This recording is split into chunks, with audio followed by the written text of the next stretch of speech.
오늘은 정체를 알 수 없는 동굴에 관한 이야기입니다. 저 험하거든요. 신기하지. 이거 동굴을 그 어찌 판노? 저 깜짝 놀랐어요. 이렇게 깊은 동굴이 있다는 것 자체. 부산의 한 작은 마을에 미스터리한 동굴이 있다는 제보. 다 논밭이네, 평야. 논과 밭, 평야로 이루어진 마을. 언덕이라면 덕도산이라 불리는 작은 야산뿐이었는데 동굴에 관해 잘 안다는 한 공장 관계자를 만날 수 있었습니다. 그 안쪽으로 쭉 들어가시는데. 이 안에 그러니까 동굴이 있는데 앞에 공장을 지었거든요. 놀랍게도 공장 안쪽에 동굴 입구가 있다는 건데 그리고 얼마 뒤 드디어 모습을 드러낸 동굴. 우와 이거 동물이다 진짜. 내부로 들어서자 그 깊이를 가늠할 수 없고 세월을 짐작할 수조차 없이 가득한 이끼. 이 동굴은 대체 언제부터 이곳에 있었던 걸까? 저희는 20년 전에 이사를 와서 그때부터 시작이기 때문에 그 이전에 거는 내용은 잘 모르지. 사장님 말에 의하면 한 100m 가까이 될 거라 하는데 예상되는 길이만 무려 100m. 정확한 실측을 위해 제작진이 직접 안으로 들어가 봤습니다. 캄캄한 내부에 무릎까지 차오른 물로 인해 스산한 기운마저 감도는데 우와 여기 봐. 대체 이 동굴엔 어떤 비밀이 숨겨져 있는 걸까? 우와 엄청 깊다. 진짜 깊은데?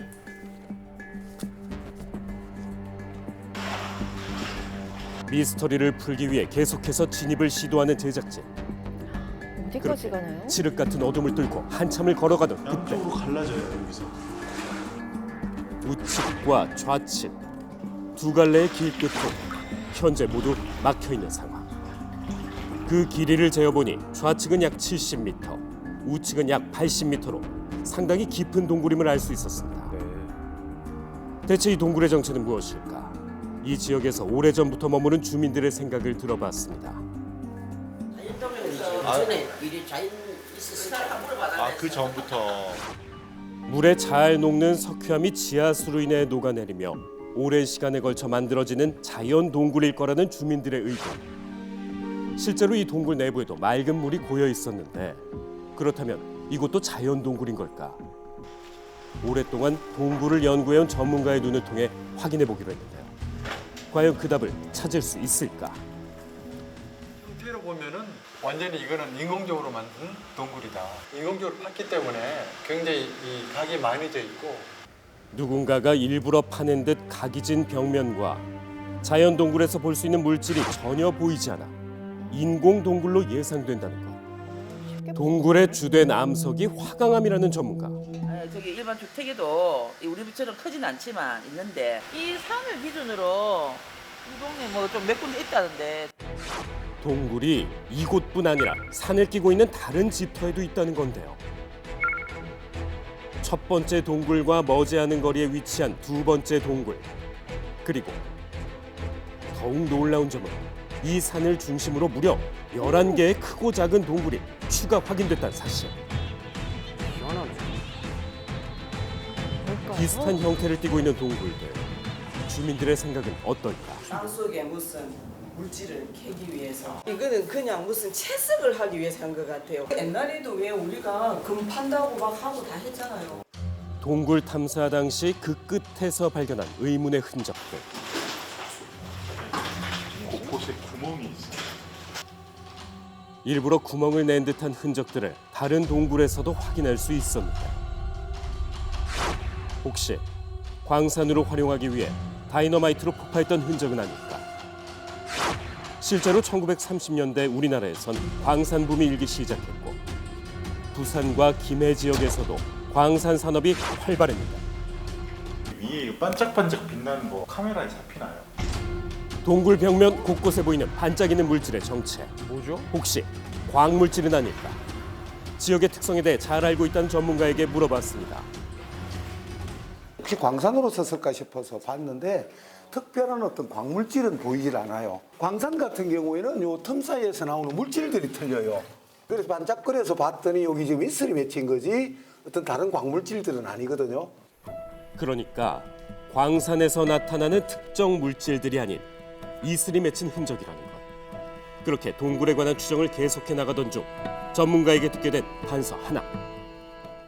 인공으로 동굴을 만드는 경우가 대부분 방공호 아니면 뭐 이런 대피소 이런 용도로 쓰거든요. 근데 대부분 부산 지역에서 지금까지 발견된 데를 보면은 거의 U자형으로 나와요. 이리로 들어가서 쭉 들어가서 이쪽으로 나오는. 전쟁 당시 대피소나 방공호로 사용한 인공 동굴로 추정된다는 것. 현재 막혀 있지만 과거엔 뚫려 있었을 거라는데요. 그렇다면 이곳의 동굴들은 정말 방공호나 대피소였을까? 덕도산 일대를 오랫동안 연구해온 전문가에게서 뜻밖의 얘기를 들을 수 있었습니다. 여기는 항공 요새 사령부를 만들던 자리예요. 태평양 전쟁 직전에 이미 이쪽에 일본군은 요새 사령부 예하의 해군 비행장이 건설이 되고 있다는 거죠. 과거 일제 강점기 시절 태평양 전쟁이 발발하기 전 일제가 전쟁을 준비하기 위해 덕도산 일대를 주둔했다는 것. 그 흔적은 수십 년의 세월이 지난 지금까지도 마을 곳곳에 고스란히 남아있다는데. 저 파란색 칠해져 있는 저 집은 비행기 갱납구입니다. 일본이 태평양 전쟁을 준비하면서 항공 요새 사령부를 만드는 겁니다. 주민들이 사용하고 있는 아치형 형태의 건축물은 일제군이 사용하던 비행기 경납고라는 겁니다. 태평양 전쟁 당시 아카톰보라는 훈련용 비행기로 전투기 조종사를 양성했던 일제군. 폐색이 짙어지던 전쟁 말기에 항공요새 사령부를 건설해 전쟁에 처음으로 공군을 투입시켰죠.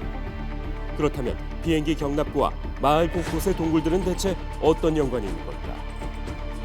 여기는 보시다시피 갸름한 지역이 돼서 자갈이라든지 이런 돌이 하나도 안 나오면 땅을 파도 골재를 구하기 어려우니까 덕도산에 있는 동굴을 파서 거기 나온 골재를 여기에 쓰고.